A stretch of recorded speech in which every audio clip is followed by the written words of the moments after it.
Assalamualaikum warahmatullahi wabarakatuh. Perkenalkan, nama saya Sonia Triani, NIM 211710201011 dari kelompok 3. Saya di sini akan mempresentasikan mengenai etika, moral, dan akhlak. Etika. Secara bahasa, kata etika berasal dari bahasa Yunani kuno, yaitu ethos yang artinya adat atau kebiasaan. Sedangkan menurut istilah, etika berarti kebiasaan atau perbuatan manusia yang beradab berdasarkan sifat dasar manusia seperti baik dan buruk, salah dan benar, dan tanggung jawab. Macam-macam etika. 1. Etika deskriptif merupakan etika yang melukiskan tingkah laku moral secara luas. Yang kedua, etika normatif merupakan etika yang menetapkan sikap dan perilaku yang ideal. Yang ketiga, etika metaetika merupakan etika yang membahas makna istilah normatif melalui pertanyaan etis. Selanjutnya, moral. Kata moral berasal dari bahasa Latin yaitu mors, dari kata mos yang artinya adat kebiasaan. Secara istilah, moral berarti sesuai dengan ide-ide yang umum diterima tentang tindakan manusia yang baik dan wajar.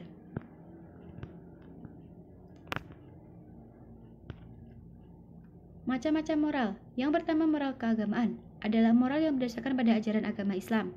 Yang kedua, moral sekuler adalah moral yang tidak berdasarkan pada ajaran agama Islam dan hanya bersifat secara duniawi. Selanjutnya, akhlak.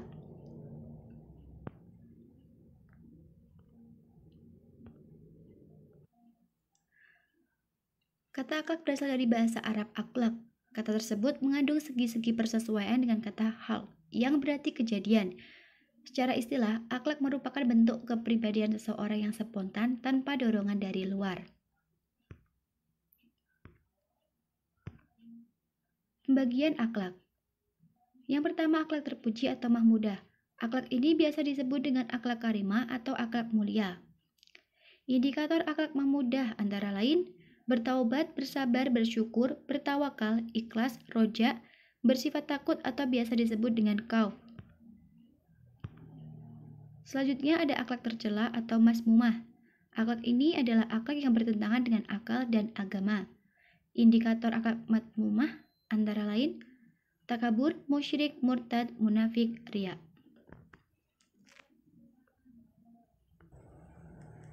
Sekian presentasi dari saya. Apabila ada kurang lebihnya, saya mohon maaf. Terima kasih. Wassalamualaikum warahmatullahi wabarakatuh. Baiklah, untuk materi selanjutnya yaitu hubungan antara tasawuf dan akhlak. Perkenalkan terlebih dahulu, nama saya Nisa Rahmawati, NIM 211710201033. Saya akan menjelaskan terlebih dahulu apa itu tasawuf. Istilah tasawuf berasal dari kata sufi yang artinya suci. Tasawuf memang berasal dari golongan para sufi yang senantiasa menghubungkan ajaran agama dengan perasaan cinta mendalam dan kesucian hati. Tasawuf diartikan sebagai penyucian hati dan menjaganya agar tidak mendapatkan cedera, kotor, dan selanjutnya dapat menjadikan hati jernih serta harmonis dengan hubungan antara manusia dan Tuhan. Ajaran tasawuf ini disandarkan dari beberapa pandangan. Di antaranya adalah pandangan bahwa perilaku Nabi Muhammad SAW adalah nilai sufisme. Perilaku Nabi Muhammad SAW bagi ulama sufisme adalah cerminan dari perilaku tasawuf. Di antaranya adalah berdiam diri di Gua Hiro, hidup zuhud atau sederhana, tidak memiliki kecintaan terhadap harta duniawi, senantiasa melakukan pendekatan diri terhadap Allah Subhanahu wa Ta'ala, baik lewat zikir, doa, dan sholat. Pandangan mengenai tasawuf juga diambil karena pandangan akan sifat Nabi Muhammad seperti bertaubat, sabar, tawakal, dan ridho atas apa yang diberikan Allah. Perilaku tersebut dianggap sesuai dengan ajaran tasawuf dan sesuai dengan tujuan untuk meraih keridhaan Allah Subhanahu wa Ta'ala. Pandangan yang kedua yaitu ayat dalam Al-Quran. Yang pertama ada Quran surah Asy-Syams ayat 9 sampai 10. Ayat ini berbunyi, A'udzu billahi minasyaitonir rajim. Bismillahirrahmanirrahim. qad aflaha man zakkaha wa qad khaba man dassaha, yang artinya sungguh beruntung orang yang menyucikan jiwanya dan sungguh merugi orang yang mengotori jiwanya. Dalam ayat ini dijelaskan bahwa orang-orang yang beruntung adalah orang-orang yang menyucikan jiwa sebagaimana dari tasawuf. Untuk itu, ayat ini menjadi pendorong bagi muslim untuk senantiasa memelihara hati dan menjaganya agar tidak terkotori oleh hal-hal duniawi atau hal-hal yang merusak ketentraman jiwa. Untuk surah yang kedua yaitu Quran Surah Ali Imran ayat 31 yang berbunyi Bismillahirrahmanirrahim. Qul in kuntum tuhibbunallaha fattabi'uni yuhibbukumullah wa yaghfir lakum dzunubakum wallahu ghafurur rahim. Yang berarti, katakanlah jika kalian benar-benar mencintai Allah, ikutilah aku, niscaya Allah mengasihi dan mengampuni dosa-dosa kalian. Allah Maha Pengampun lagi Maha Penyayang. Dalam ayat ini jelas bahwa ayat ini mendorong untuk senantiasa mencintai Allah, dan Allah akan mengampuni dosa bagi yang mencintai Allah. Tentu ini pun juga menjadi dasar akan tasawuf bahwa kecintaan pada Allah adalah segala-galanya. Untuk selanjutnya yaitu hubungan akhlak dengan tasawuf. Sebagian besar pembicaraan tasawuf berkaitan dengan ketuhanan atau al-ma'rif al-hidayah. Dalam mempelajari ilmu tasawuf, manusia harus memiliki hati yang bersih agar dapat merasakan esensi ketuhanan. Dalam ilmu tasawuf, mempelajari ilmu ketuhanan tidak dengan jalan pembuktian ilmiah, tapi dengan penyaksian eksoterik atau al-syuhud al-batin. Maka ilmu akhlak dapat membantu seseorang dalam membersihkan kotoran hati sehingga seseorang dapat melihat esensi ketuhanan asma-asmanya. Dapat dikatakan bahwa ilmu akhlak adalah pintu gerbang ilmu tasawuf. Indikator manusia berakhlak. Manusia disebut berakhlak apabila manusia tersebut mempunyai hati suci dan sehat. Sedangkan manusia yang tidak berakhlak atau yang biasa kita sebut amoral merupakan manusia yang mempunyai jiwa yang sakit, hati yang dipenuhi dengan ketidaktakwaan kepada Allah. Menurut Al-Ghazali, indikator manusia berakhlak merupakan manusia yang telah tertanam iman di dalam kalbunya, mempercayai Allah dengan ikrar di lisannya dan menaati perintahnya, serta menjauhi larangannya. Manusia yang tidak berakhlak melakukan sebaliknya, tertanam nifak dalam kalbunya. Nifak merupakan sikap menduakan Tuhan, tidak keluar dari agama Islam, tetapi antara hati dan perbuatannya tidak ada kesesuaian. Iman merupakan dasar dari seorang muslim. Al-Ghazali mengemukakan tanda-tanda manusia beriman, diantaranya manusia beriman adalah manusia yang khusyuk dalam salatnya, berpaling dari hal-hal yang tidak berguna atau tidak ada faedahnya, selalu kembali kepada Allah, mengabdi hanya kepada Allah, selalu memuji dan mengagungkan Allah, bergetar hatinya jika nama Allah disebut, berjalan di muka bumi dengan tawaduk dan tidak sombong, bersikap arif menghadapi orang-orang awam, menyintai orang lain seperti ia menyintai dirinya sendiri, menghormati tamu, menghargai dan menghormati tetangga, berbicara selalu baik, santun dan penuh makna, tidak banyak berbicara dan bersikap tenang dalam menghadapi segala persoalan, tidak menyakiti orang lain baik dengan sikap maupun perbuatan. Sufi yang lain mengungkapkan tanda-tanda manusia berakhlak antara lain mempunyai budaya malu dalam interaksi dengan sesamanya, tidak menyakiti orang lain, banyak kebaikannya, benar dan jujur dalam ucapannya, tidak banyak bicara tapi banyak bekerja, penyabar, hatinya selalu bersama Allah, tenang, suka berterima kasih, ridho terhadap ketentuan Allah, bijaksana, hati-hati dalam bertindak, disenangi teman dan lawan, tidak pendendam, tidak suka mengadu domba, sedikit makan dan tidur, tidak pelit dan hasad, cinta karena Allah dan benci karena Allah. Assalamualaikum warahmatullahi wabarakatuh. Perkenalkan, nama saya Afif Akram Zahira, NIM 2117 1020 1040. Saya akan mempresentasikan materi akhlak dan aktualisasinya dalam kehidupan.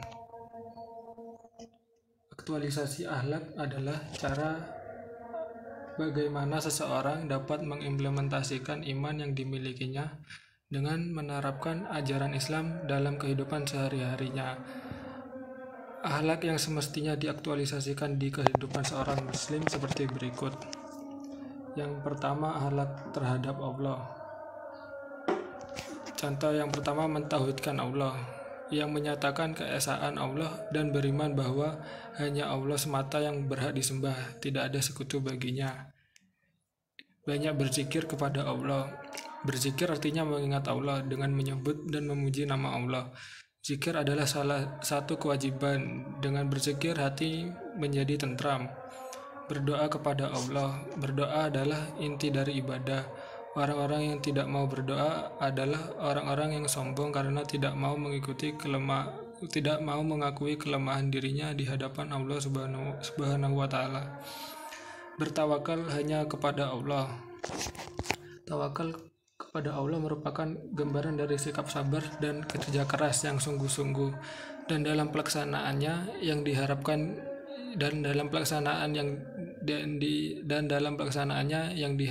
gagal dari harapan semestinya, sehingga ia akan mampu menerima dengan lapang dada tanpa ada penyesalan.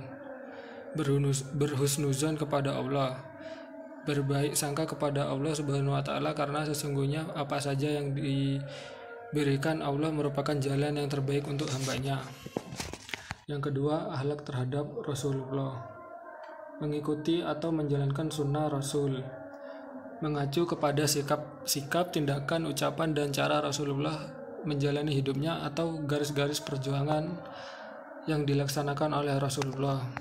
Bersolawat kepada Rasul, mengucapkan pujian-pujian kepada Rasulullah SAW. Sesungguhnya Tuhan beserta para malaikatnya semua memberikan sholawat kepada Nabi. Yang ketiga, akhlak terhadap diri sendiri. Bersikap sabar. Sabar adalah menahan amarah dan nafsu yang pada dasarnya bersifat negatif. Bersikap bersyukur.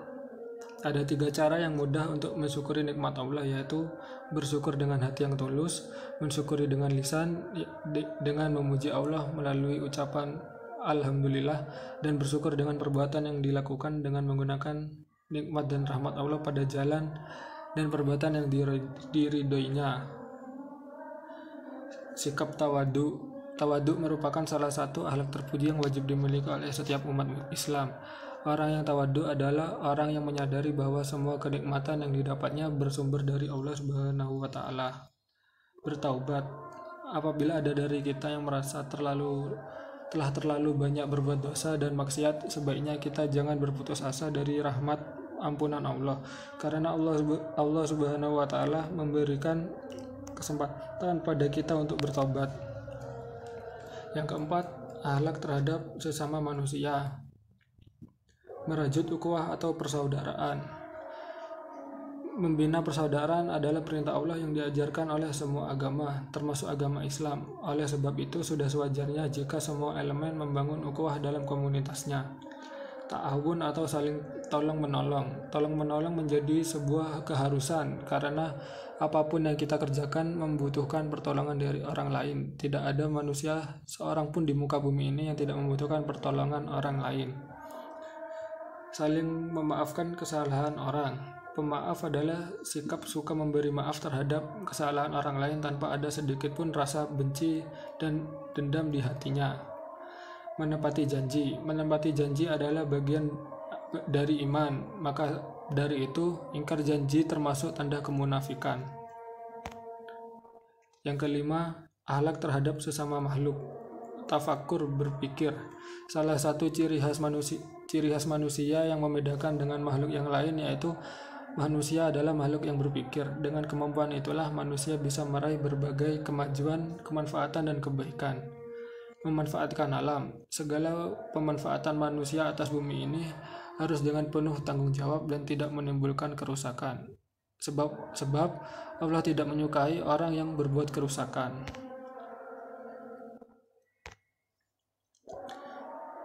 Dalam ilmu akhlak dijelaskan bahwa kebiasaan yang baik harus dipertahankan dan disempurnakan, serta kebiasaan yang buruk harus dihilangkan, karena kebiasaan merupakan faktor yang sangat penting dalam membentuk manusia berakhlak.